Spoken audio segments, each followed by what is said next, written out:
Hey there, welcome back to my channel. It's Cybersecurity Meg, and today I have one of the most insightful videos I think I'm ever going to put on my channel.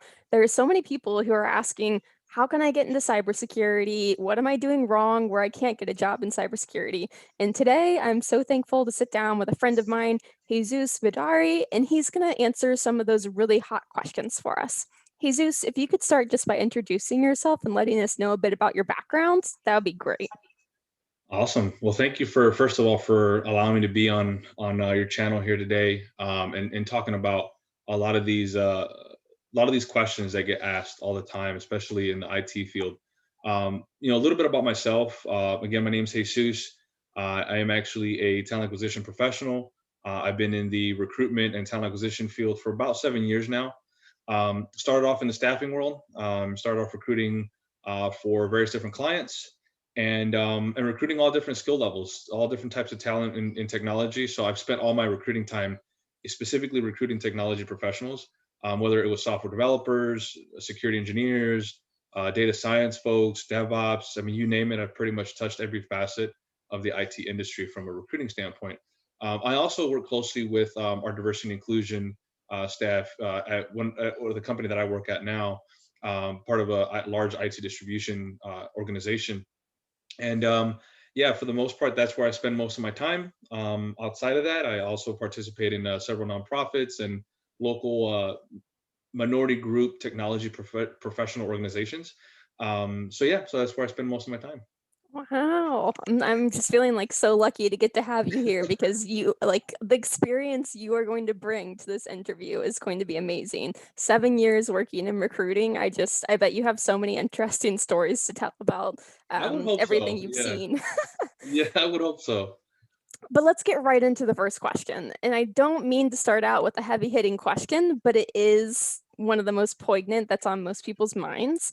Yep. And Jesus, that is the cybersecurity job gap. All the statistics, ISC squared, SANS, all these companies that are running statistics on the job gap in cybersecurity, there's roughly like 2.5 or 3 million jobs worldwide that aren't filled, that are currently open. But there's so many people everywhere I turn that say, hey, Meg, I've done X, Y, and Z, and I still can't get a job in cybersecurity. Do you have any opinions on why that could be or what the issue is? Yeah, I think first and foremost, like every other skill set in technology, we're behind the eight ball. In terms of the talent and labor workforce. Hmm. So regardless whether it's cybersecurity or not, you look at every other industry. I mean, clearly cybersecurity has the largest gap, but you look at every other technology skill set, and we're pretty much there's more open jobs than there are people qualified to fill them. And Hmm. I think a large part of that is because of um, part of it has to do with the education, right? So a lot of students aren't introduced into STEM or technology careers Hmm. until about maybe high school. And, you know, technology has transformed tremendously over the past even decade, let alone the past 20, 30 years. And so when you look back at some of the curriculum that's taught to the students, they don't really get exposed to technology. If they do, it's computer class, right? But other than that, you go to high school, then they're not getting taught how to code. They're not getting taught certain principles and theories about computer science or technology up until they even get to undergrad. By then, it's already too late. Hmm. And again, jobs are continuously evolving. I mean, I would say that, and don't quote me on this, but I would say that jobs are probably evolving every 2 to 3 years, every 18 to 24 months. Right. There's a new skill set that's just coming out, or a new technology that creates a new need. And cybersecurity is exactly that.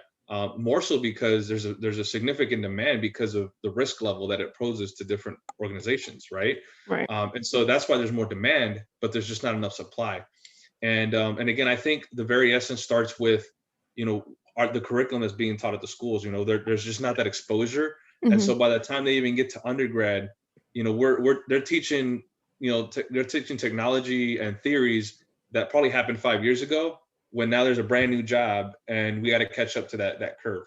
And Right. so I think that's a large part of it. The other piece of it too is that there's a lack of understanding, I think, in what cybersecurity really means Hmm.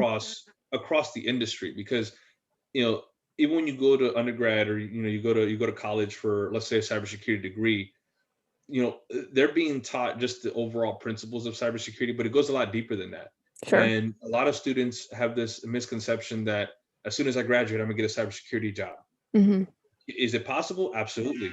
But I would argue that cybersecurity isn't really an entry level field. Hmm. You have to carry basic principles and understandings of technology overall to really understand cybersecurity. Whether you started off as a help desk person and understanding the network infrastructure or servers or anything like that, or you Right. started off on the application development side and learn how to code or script or things like that. You got to understand those basic principles before you can dive into a security job and really thrive. So those are some of the aspects that I would say. I think that if I had to summarize it, one, I think we're starting off too late, preparing people for these jobs. And second of all, we're creating misconceptions around what a cybersecurity job really looks like. Hmm. So those are, I would say, are the two things that I would summarize to be the major proponents of what's happening around the demand. Yeah, that's really interesting. I never considered how the neglecting of STEM, specifically computer science or cybersecurity in education, whether it's middle school or high school, how heavily that could be connected to the gap. I just never it never hit me. So that's actually something new that I learned today. It's a good perspective for me to have. That segues really nicely into another question that I had. You were just talking about how oftentimes people don't just get a cybersecurity job right off the bat, and how you're not necessarily thinking that cybersecurity is an entry level job. How do you feel about these companies that are putting out junior or associate cybersecurity positions, but then they're requiring 5 years of experience or asking for a CISSP, for instance, which of course requires 5 years of experience? Is that normal for you, or do you think that's too high of standards and expectations? Should people still apply to these jobs? Like, what are your thoughts? Yeah, I have several thoughts around that topic. First of all, it's unfortunate because I'm an HR, I'm a talent acquisition professional, Hmm. and like most of my colleagues, I feel like I know what I'm talking about, Right. but you know, it it's even more so when you're a technology recruiter. It's very different than being a regular recruiter. Hmm. I have to say that flat out because Sure. a lot of folks assume that because I'm a recruiter, I can recruit on any job. But really, you got to understand the market. You have to understand the labor workforce. You have to understand the skill set.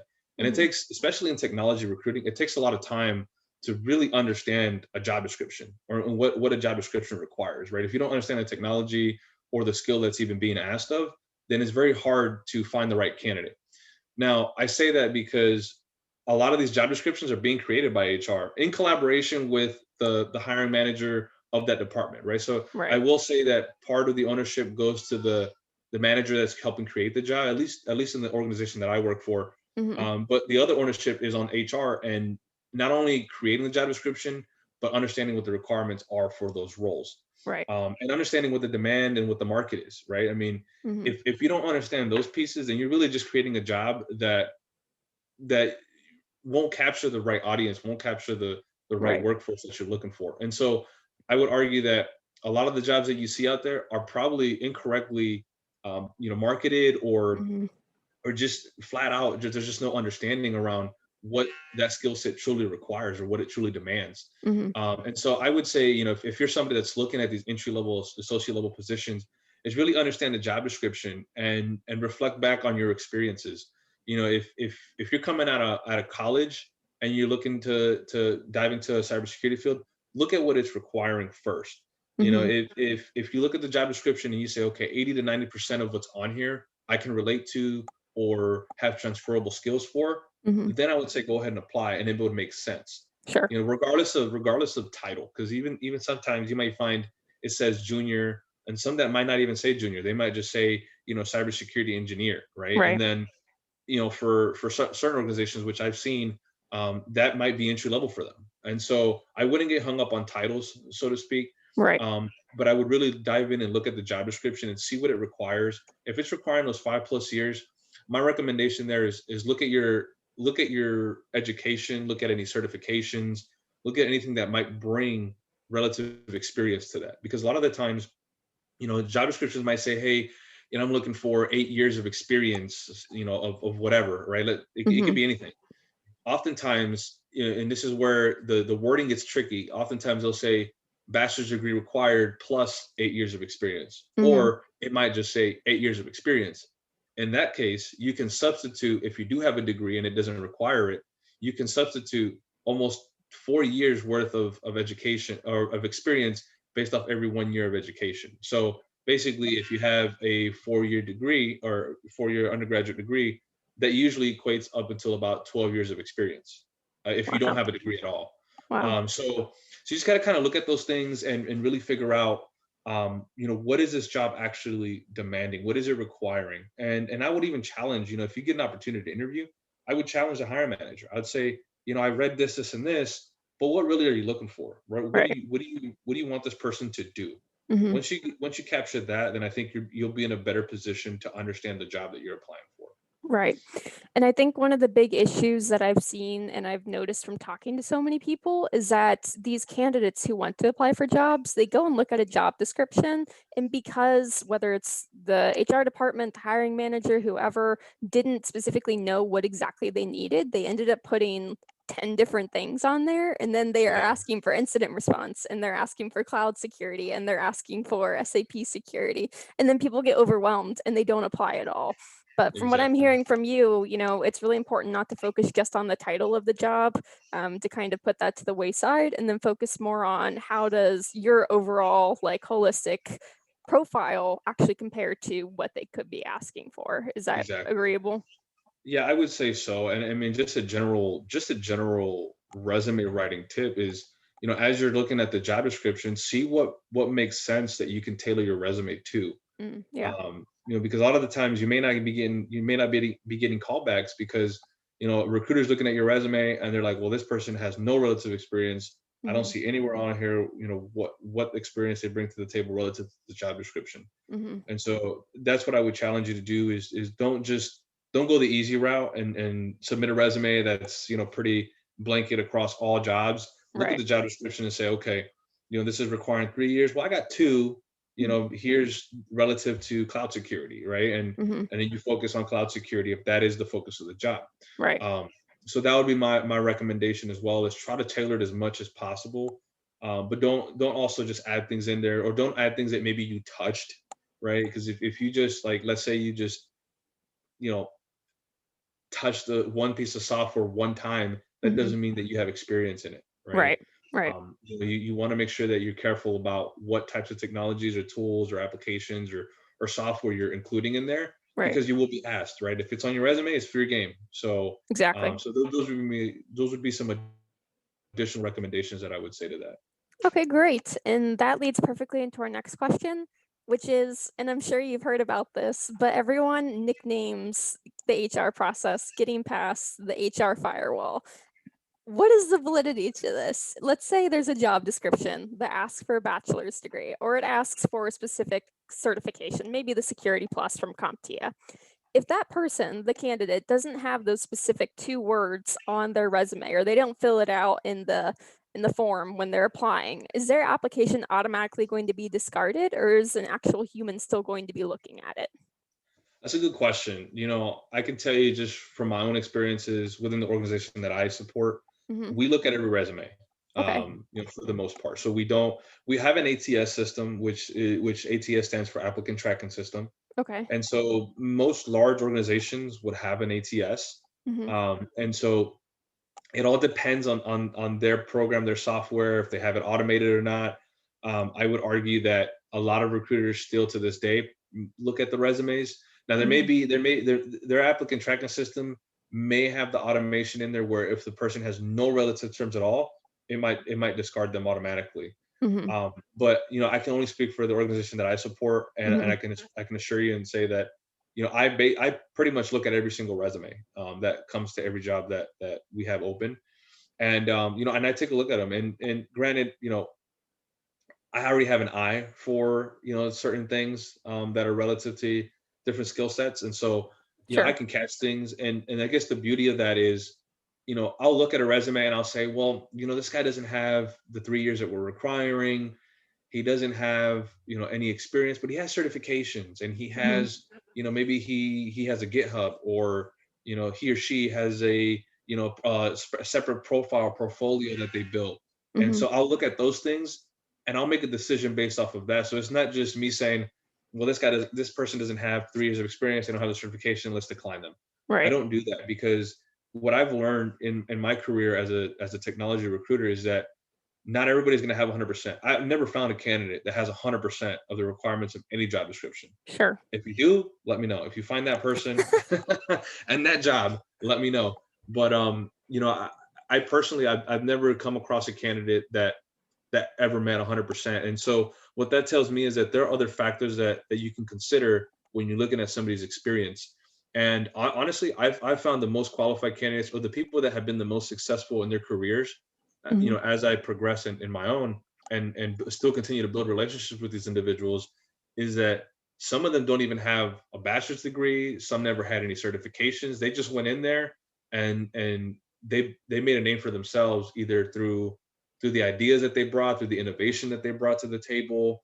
I mean, Right. what people are really looking for is a couple things. Is they want somebody who can fit in with the team, right? Mhm. Culture is number one. Number two is they want somebody who's going to bring solutions, not somebody who's going to just do their job and go home.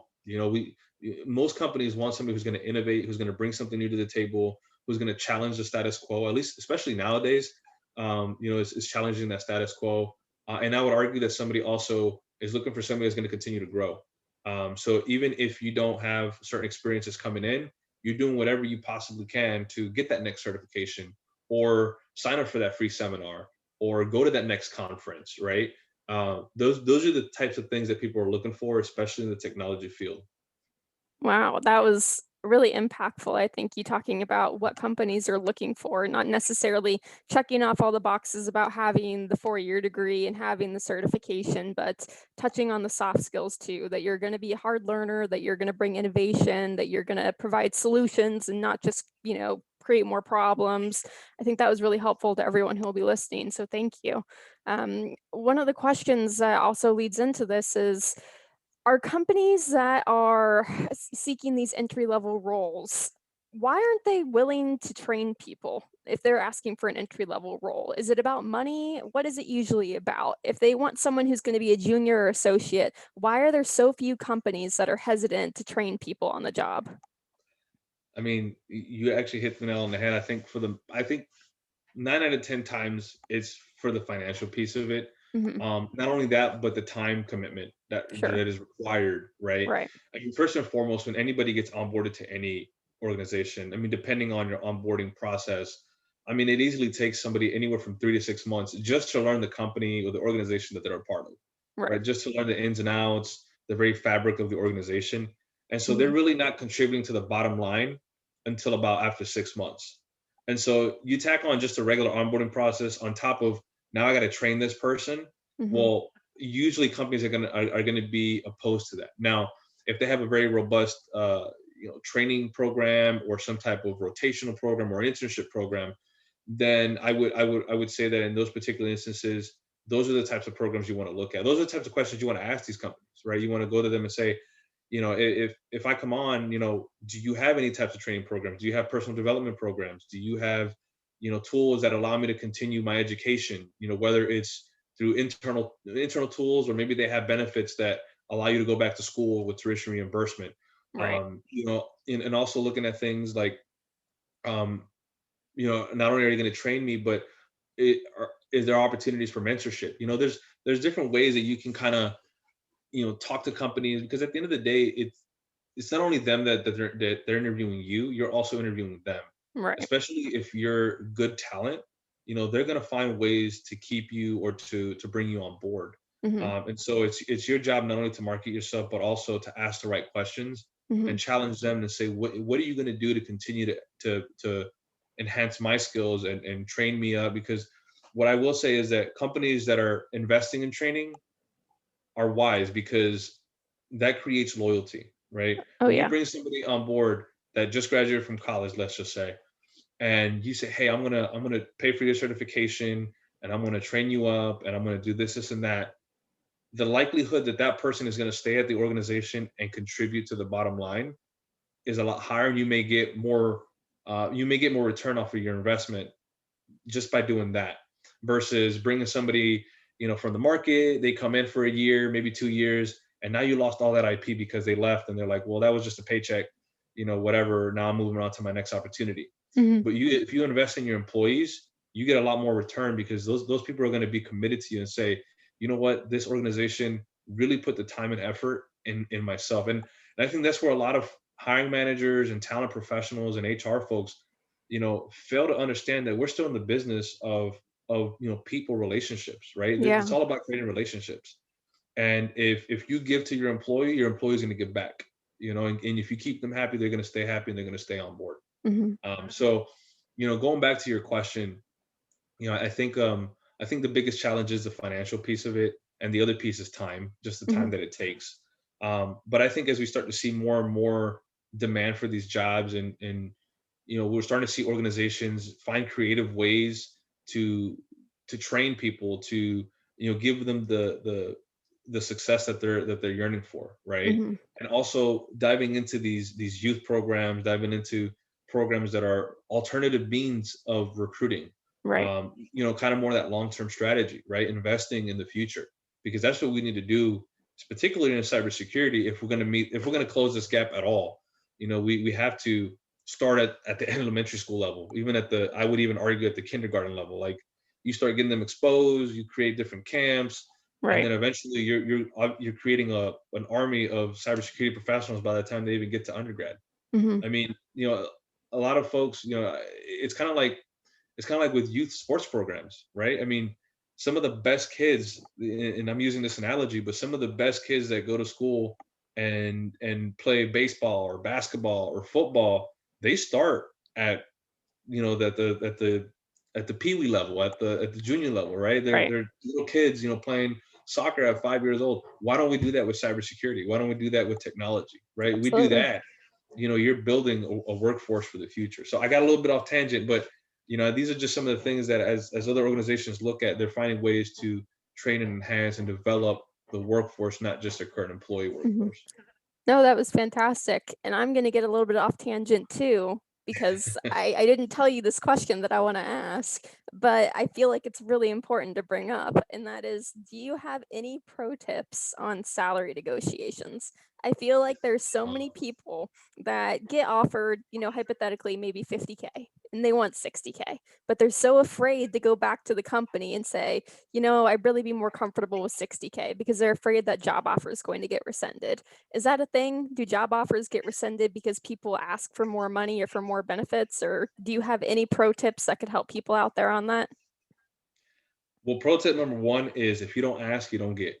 So, Fair. I'm always going to argue. And if there's one thing that I learned as a talent professional, because I come from a background where, you know, you don't, you don't, you don't ask, you just go with the flow. You go with whatever they give you, right? Mhm. That's just a cultural, societal thing that I've had influences with. Right. Um, and as I grew in my own career and I understood, obviously, this side of the house, right, the talent side and the HR side, I'm Mhm. like, well, I don't understand why I never negotiated in the past. Yeah. And as I talk to individuals and I present offers to folks, some folks do negotiate. I'm like, as I've learned over the years, it's like, again, if you don't ask, you don't get. And so my biggest thing is you'll, at least from my perspective, I've never had to rescind an offer because of that. Now, if it's one thing, if our offer is at 60K and you're looking for 100, chances are we're not going to be able to meet you in the middle. We're not Right. going to be able to get you to 100, maybe not even get you to 80. But if you're 5, 10, 15% away from what they originally offered, Right. why not give it a shot? Worst thing they can say is no, Mhm. right? And I think that's the biggest thing that a lot of folks, when they just take their offer, they regret not going back and saying, man, I wish I could have had an extra 5. That 5 could have made a Yeah. big difference. Mhm. And you also got to understand the company that you're doing that with. Understand their culture.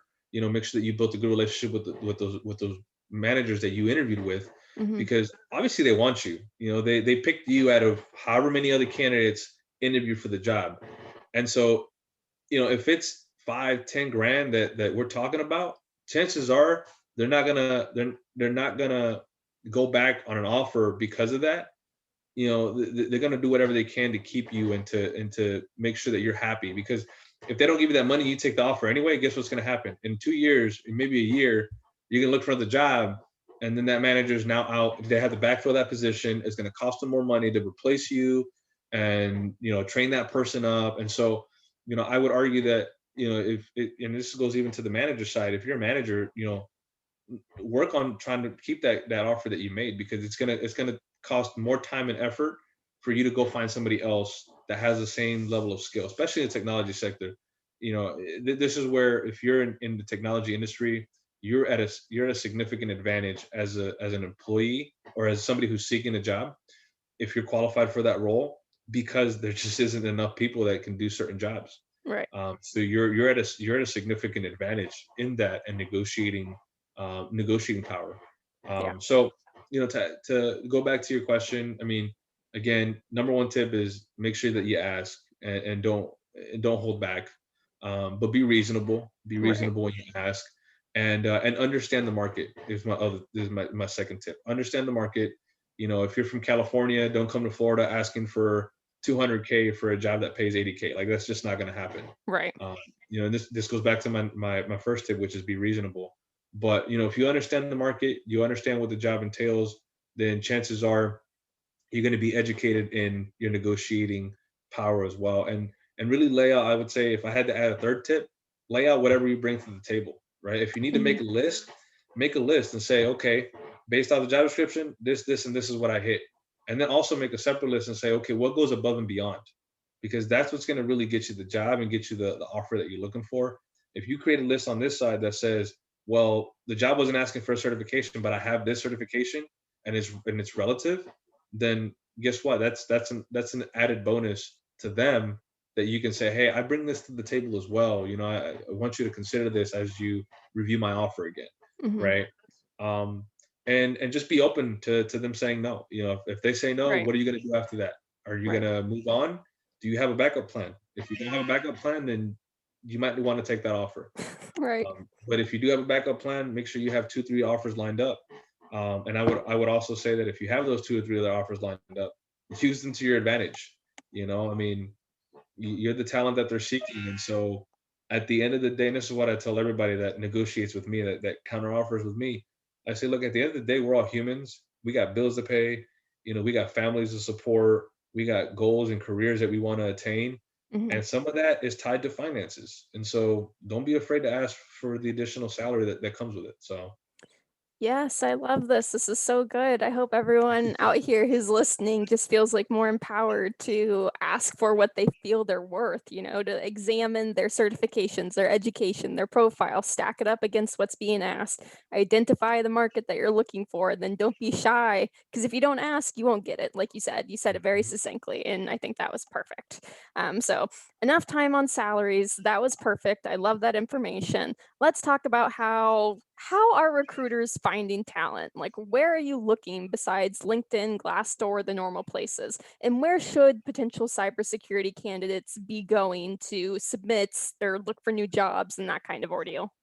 that's a great question. I'll tell you just from my own experiences what I've typically done.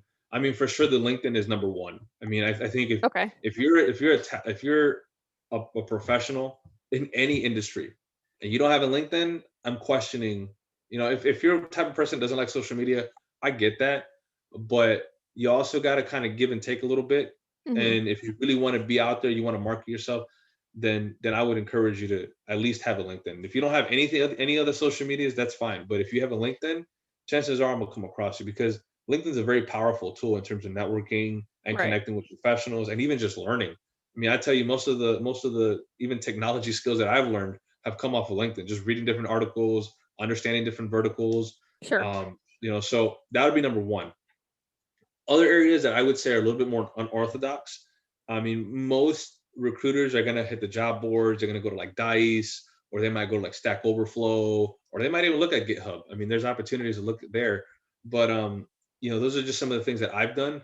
But I try to take a more personal approach. Hmm. I personally, I mean, obviously due to circumstances last year with pandemic, it's been a little bit more difficult. But Sure. I'm the type of person that likes to go to conferences, likes to go to summits, likes to Hmm. go to in-person career fairs, likes to go to meetup groups. That's where I've found a lot of my talent, and I built some significant relationships through that. I've met CIOs, I've met directors, VPs, different individual contributors of different types of skill sets throughout the technology industry. And that's where I found the best talent, right? Because one thing about going to those types of events and opportunities is that you're actually looking for folks that have, more of that, those soft skills that you might be looking for, right? Right. Somebody who isn't comfortable going out and talking to folks, the typical technology person that's in their basement coding away, you know, may not have those soft skills, right? And so the alternative is you go to a conference, chances are everybody there is very personable. They want to learn, they want to talk to people, they want to network. And Sure. so those are the types of people that you want as an organization to come to your company as well. And chances are they're learning all kinds of things as well, right? They're learning from other people, they're Right. picking up new skills. So that's where I've gone to look for my talent, personally. And again, I think that's been very, very useful. Mhm. Yeah, I mean, that's probably what I would say in terms of where we're looking as recruiters, and Right. where traditionally we've looked, and where nowadays I think we find the most talent, or the most qualified talent. Mhm. Yeah, and I love that too because one of the things I always try to stress to people is the power of networking. So, like, if you're going to these conferences, like you're mentioning, I'm sure there are recruiters and there are HR personnel there who are looking for talent. And who knows, maybe you run into the right person or you know someone who knows a recruiter, and then suddenly, just from that basic networking of putting yourself out there, you have a good connection. So, I think that was great advice. One question that everyone asks, and I'm sure it's very controversial. What are your feelings in 2021 about formal higher education? Is it still necessary to have a bachelor's degree when you're trying to get into IT or specifically cybersecurity to stand out? Is it necessary? Do you need it? Do you think you can skip it? What are your opinions? I love this question because I get this asked a lot sometimes too by my hiring managers. And I personally, I could care less if you have a degree. That's just Right. me. Hmm. It goes back to what I said earlier in our conversation. Hmm. When I look at candidates, I'm not just looking at whether they have a degree or not. Not if the job requires it, because there are sometimes there's instances where it requires it. Like for example, like if you're H-1B visa candidate, you have to have a job description that has Right. a bachelor's degree requirement because of U.S. government protocol and requirements. Hmm. That's one thing. But I would say that typically when I look at a resume, if I like what they, if they don't have a degree at all, and this goes back to what I said earlier, I found some of the best talent that doesn't have a degree. All they had was a high school education, but they started working right off the bat. Maybe they started off as a computer technician at Geek Squad at Best Buy, Right. and then they found their way, to, I don't know, ReliaQuest or Citibank as an entry level help desk engineer or whatever, entry level Hmm. help desk technician. And then they progress their career maybe 5, 6 years down the line. Well, they have substance to their background, right? They have a lot to contribute there because of the experience that they bring to the table. Now, if you come out straight out of school, you got a 4 year degree, that's great. Hmm. But my issue with technology degrees is that a lot of it is theory. Sure. It's not practice. Now, granted, there's projects, right? And sometimes there's internships that require you that you're required to take internships, and there's projects that are required before you graduate that are very hands-on. That that you have something of substance that comes out of it, but at the same time, there's guidelines that were established for that project, right? There's certain requirements that were established, but that's just not realistic in the real world, right? In the real world, when you're working for a company, you're expected to come with a solution regardless of whether you have a template for it or not, Right. right? So you're supposed to come up with things for scratch, and Yeah. create the IP, especially in the technology industry. And so, for me, I'd rather hire somebody who doesn't have a degree, that has certifications and that has years of experience, versus somebody who just graduated from college and has a degree and thinks that that's going to get them the job. I think that would be my thing. Is I personally, I look at other factors other than just the degree. But Right. I've partnered with a lot of organizations over the past couple of years that have untraditional means of education. So like boot camps, hackathons, and honestly, there's some talent there that's really untapped. Because not a lot of companies aren't looking at those types of organizations or groups. They're going to the universities, they're going to the colleges, and going to the career fairs and trying to recruit from there. Hmm. But I would argue to say that some of the best talent you're going to find from these nonprofits, these coding schools, these, like the General Assemblies, the Suncoast Developers Guilds of the world. Like there's different organizations out there that are either nonprofit or for profit that are building this talent, and that's where I've found a lot of some of the best folks that I've hired in the past is through those untraditional means outside of just getting a 4-year degree. Right, exactly. Well, that was super insightful. I mean, everything you've said so far has just like completely blown my mind because it's so interesting to get to see what happens on the other side. We're also familiar to being the candidate and applying, but it's very, very intriguing to get to hear what it's like on the other side. So, thank you. I think one of the most important things that we can discuss today that'll be really helpful are some of resume tips that you might be able to give, specifically what should you include? What shouldn't you include? Is there a best order for things? Like, what are your thoughts? What are your best tips you can give about writing resumes? Yeah. Well, you know what? Resumes have definitely transformed over the past couple of years. I think people are getting more creative in Hmm. how they, write their resume. I'm very traditional when it comes to resume because, you don't want too much color, you don't want too many distractions on it. Sure. But I mean, it's okay to have icons and certain, if it's like a very neutral color, like a blue or something like that, Hmm. that's okay. I'm not gonna harp on somebody to say, oh, because they sent me an orange resume, like I'm gonna decline it. Like I care about what's in it, right? Right. I care about what's in the resume itself. Um, but I would say that, from a resume writing perspective or just resumes in general, number one, as I mentioned earlier in the conversation today, make sure you always tailor your resume. Don't Right. just submit something that's standard across 20 other jobs that you're submitting for. Make Hmm. sure that it's tailored. Number two is probably formatting. Make sure that the formatting is legible and that it catches somebody's attention right away. If you got a lot of spacing, if you got one page and then a half a page or a quarter of a page, I would probably say work on maybe if it's a quarter of a page, like try to get it on one page. Hmm. If it's a half a page, can you extend that and make it 2 pages? Because that's another thing. A lot of people, there's this preconceived notion that you have to have one page. If you have a year of experience and you're straight out of college, you might not want to have 2 pages worth of experience there.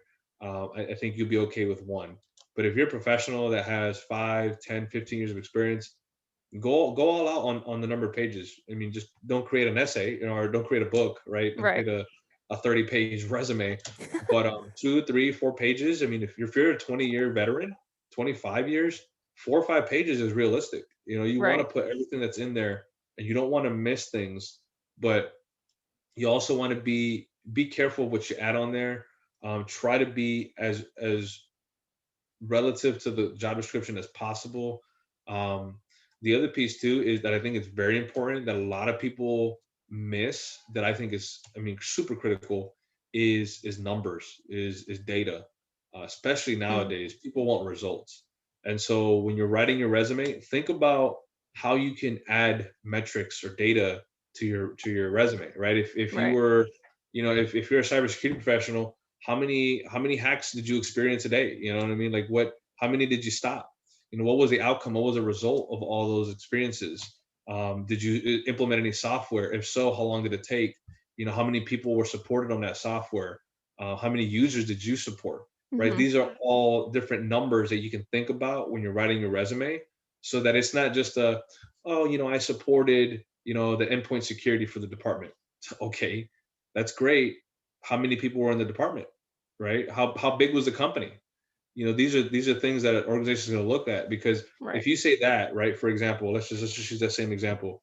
If you say, hey, I supported the endpoint security for a department, how big was the company, right? If the new job that you're applying for is this Fortune 100 super mega corporate company, Hmm. and you did the endpoint security for a startup or a local mom and pop shop, it is not the same scale. It's Sure. not the same type of experience level. Hmm. And so you want to be careful how you say that. And if you have numbers behind it to support that claim, put them in there. Because I would say that chances are, if you put numbers on your resume and the person that applied didn't next to you didn't, then chances are you're probably going to get that job over that person. So I think I kind of said three different things there. I mentioned, let's see here, let me recap. So I mentioned formatting. I mentioned adding data, Yes. and what's the last one that I'm missing? We said that Oh, and length tailoring wasn't. your resume. Yes, Tailoring your exactly. resume. Yep. Yes. And length doesn't matter. I think that was one of the big takeaways for me because so often, like you said, there are people saying you need to cap it at one page because no one's going to read it. But Yeah. it's not realistic. If you are, 10, 15, 20 years in the industry and you've touched so many different softwares and you've achieved so many different things, it's just not realistic to cram it all into that one page. So I No. think that was hugely beneficial for everyone to hear. That said, another question I have, or many people have, because these questions were given to us to be asked, are about certifications and their value. Are certifications valuable, and to what extent, when people are trying to get their first cybersecurity job? Is it something that you look for? Does it speak loud to you? Like, what are your opinions? I would say yes. I would say that certifications hold a lot of weight. It depends on the certification. Hmm. If it's one that's very common and somebody can relatively get it in within 2 to 3 months, it won't hold as much weight as, like, let's say, for example, a CISSP, right? Where you need 5 years of experience, you need a recommendation from a professional within the industry. Like Right. that takes effort and time to obtain. Not, Hmm. not to mention that the test itself is very difficult. It's Hmm. not an easy one to pass. And I would say that for a lot of these certifications, like the ethical hacking certification, OAuth certifications, there's some that hold more value than others because of the effort and time that it takes behind getting that certification. Sure. Um, so I personally, if I were to compare two different candidates and one has, let's say both have 5 years of experience, Hmm. but one has a CISSP and another one, and the other person has just a CompTIA, I'm probably going to pick the person that has CISSP, Sure. right? It's logical. Um, so I would say yes, they do hold a lot of weight. I would even argue that they probably hold more weight than a degree. That's just my opinion. Because they're Not more every practical, perhaps? I would say so. I mean, what you're going to learn in some of the certifications are are are things that you're going to put into practice in real life, right? In the Right. actual job itself. Hmm. In typical 4 year degrees, you're learning, possible scenarios. You're learning, again, theory. You're learning what could happen, what might happen. Right. Something that happened 5 years ago that might not even be relevant now, Hmm. is being taught to you. Whereas, these certifications are constantly being updated. They're constantly adding new content. They have to be recertified every year. Right. And you as an individual that has that certification also has to continue to keep that certification up to date. You can't just like get the certification and then, okay, 5 years goes by and expect that certification to still be valid. Like, you have to Right. keep up with it. It's where the continuing education, the CECs, I think, are what they called. Right. Um, that's where you have to go to like conferences and Hmm. look at seminars and get these points to maintain that certification. Otherwise, you have to Exactly. retake it. Right. So that's where that's where I would say that for me, certifications hold more weight than even a degree, because that education does not stop. It's Right. continuing to go. Even when you're a 20-year veteran, if you want to maintain that CISSP, you got to continue to do the CECs. You got to continue to keep up to date on the market trends and the technology. Otherwise, you're going to be left in the dust. Right. I love the insight here. This is so great for everyone. I'm sure everyone's just like soaking up everything you're saying because it's so valuable. We are getting to the end of the questions, though. I think there's only a couple more. One of them is about people who apply to jobs and maybe they're going through some technical exam to assess their technical acumen, or they go through several interviews and they do all these jumps and hoops thinking they're promising as a candidate, and then they don't ever hear back. What's going on? Is that an issue on the applicant side? Is that an issue on possibly the company side? Where is the disconnect and how should people take that? Should they pursue reaching out to the company again and asking what's going on, or do you have any advice on that? Yeah, I would say two things. I would say the ownership is definitely on the company, that's recruiting for that job. I mean, one of two things could be happening. Either, unfortunately, either you may not have gotten the job and they're just kind of like waiting to see if the person that they're selecting is going to take their offer. If Hmm. not, you might be number two. I hate to say it, but that just might be the case. Right. Or, they may be jumping through their own red tapes or hoops. So chances are it's not all the time where like they're just kind of leaving you hanging, or just kind of maintaining the kind of keeping you on the hook per se. Right. Sometimes that may or may not be the case. Going back to what you said earlier, though, I would encourage you to reach out. I would say, especially if you interview with the managers and they gave you the contact information. If you don't hear back from them within a week or two, reach out to them and say, hey, I interviewed with you. I was really excited about the opportunity. I was wondering if I could get an update if you feel like I was a qualified candidate. Put the pressure on them. Make it, because at the end of the day, like, you're looking for a job too. Right. You have a livelihood, you have mouths to feed, you have things you want to do, and you don't want to put your life on hold because the company is waiting to make a decision on you. Right. um, Move on and continue to apply to other jobs. And if they come back to you and say, hey, we got an offer for you, well, then be ready to jump. That's what I would say, is be ready at any moment's notice to take that offer or negotiate with them. Um, but it is challenging because there's so many candidates out there. I've been guilty of it before. Just kind of keeping people on the hook because I really like them. I want them to stay, and they may not be the best fit, but I might find another opportunity for them. Sure. And that's where, as a talent professional, it's my job to create a relationship with those candidates, regardless of whether they get the job or not. Because if they don't get the job this time around, I would hope that they get the job next time, or I might be able to help them find an opportunity elsewhere. Right. Um, but yeah, I mean, it's a tough scenario when you've interviewed and you're waiting to hear back. Right. There's just a number of things that could be happening behind the scenes that you might not be privy to. But if I had to go back to it, I would say definitely follow up and continue to do so. Don't be a pest, right? Hmm. Don't follow up like every single day and say, hey, can I hear Right. back? Can I hear back? Can I hear back? Hmm. For the first time around, maybe within a week since you've interviewed, send that follow up note, send a thank you, right? Send a thank you note and say, hey, thank you for your time, thank you for interviewing me. That should be the first update. The Hmm. second one should, maybe 2 weeks after that, say, hey, it's been like 2 to 3 weeks. I haven't heard back from you. Can you provide me an update? Right. If after that you don't get a response, then I would say hold off, maybe wait another month or so if you're still in the job market. Hopefully by then you found a job. Right. Hopefully they're not stringing you along for a month. But um, if after the third attempt they're not getting back to you, then you might want to move on. Great. Yeah. Okay. I think so many people are unfortunately in this position that getting to hear someone who's working in the field explain what's happening will be really helpful for people. The last question that I have before I kind of ask you your closing thoughts is about the pandemic. Has it changed anything for recruiting? Are we going to see changes in the future because of the pandemic? Do you have any thoughts on, where we're heading because of the pandemic and recruiting? 100%. I mean, I think the pandemic has really showed the world that we can all be remote, that we can Yeah. that excuse from companies of, oh, well, we want to create culture and we want you guys to be on site and yada yada yada.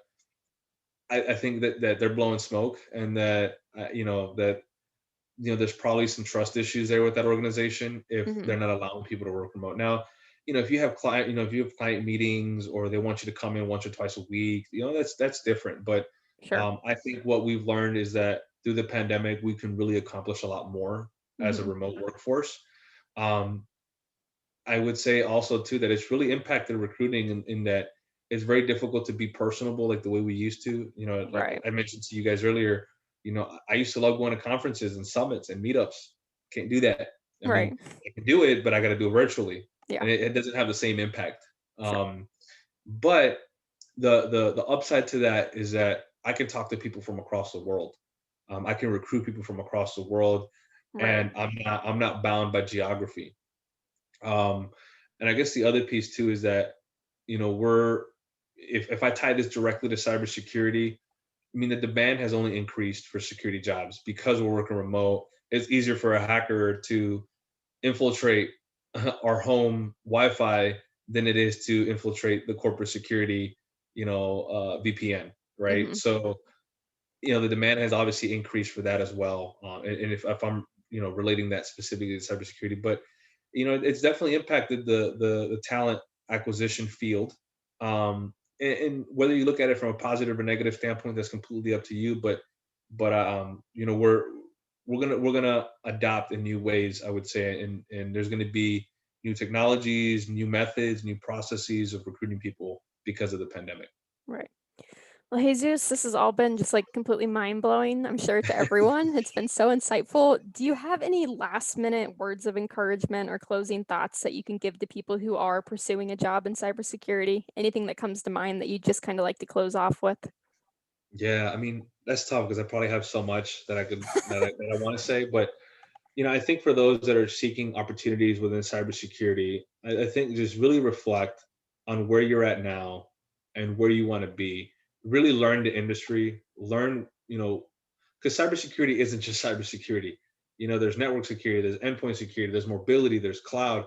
Learn the different facets and then understand where you want to be, where you're passionate, Right, um, and follow that. Follow whatever you're passionate because that's what's going to take you a long way versus just doing it because you want a paycheck or right. because you think that cybersecurity jobs are paying a significant amount. They Hmm. are, but you're going to have a hard time if you're going to have a hard time if you're looking at the end goal and not understanding where to start. Right? You need to understand where to start, and that's Right, the hardest thing about cybersecurity is that there is no clear path to start, and there's a lot of misconceptions on where to start. right, But I would say that if you're entry level, you're starting off in cybersecurity, don't be afraid to take that help desk job. Don't be afraid to take that associate software developer job before you get into cybersecurity. right. Understand the concepts, be humble, start at the bottom and learn. Now, there's ways that you can obviously climb the ladder real quick and figure your way across the industry a lot faster. Get your certifications, do projects on the side. If you're at home, build your own network and do hackathons, Right. do hack challenges, do these extras that will help you get to where you want to be. Some of the best people that I've talked to and recruited have done just that if you do those things, you will be successful. But if you just go to school, get your degree, and then you want to find a job right after and not do anything else, Hmm. you're gonna have a much harder time getting to where you want to be, where your end goal is. Right. Um, and for companies that might be listening or anybody who maybe is an HR professional, I challenge you to to think outside the box when recruiting, specifically for cybersecurity talent. For companies, I would say we have to invest in in future generations. We're never going to Yeah. close the security gap. Not at the rate we're recruiting now. We never will. That's just impossible. But if we start training kids and getting them involved in STEM and at the kindergarten level, doing these, creating a pee-wee, hack team, I love like it. getting them to understand these concepts at such an early age. By the time they hit undergrad, they might even be surpassing what they're being taught at the undergrad level. And Yeah. so they can jump right into the workforce right after that and know exactly where they want to be. So Yeah. those are some of my closing comments. But yeah, thank you so much for having me. No, thank you so much, Jesus. Everything was so amazing. I'm sure this is going to help so many people. Hopefully, in the future, I can have you back sometime because I'm sure there's going to be tons of people who are just going to rant and rave about all the wealth of information you've brought to us. But thank you so much. And everyone watching, Jesus is amazing. His tips were so fantastic. And we hope you get your cybersecurity job soon. Bye.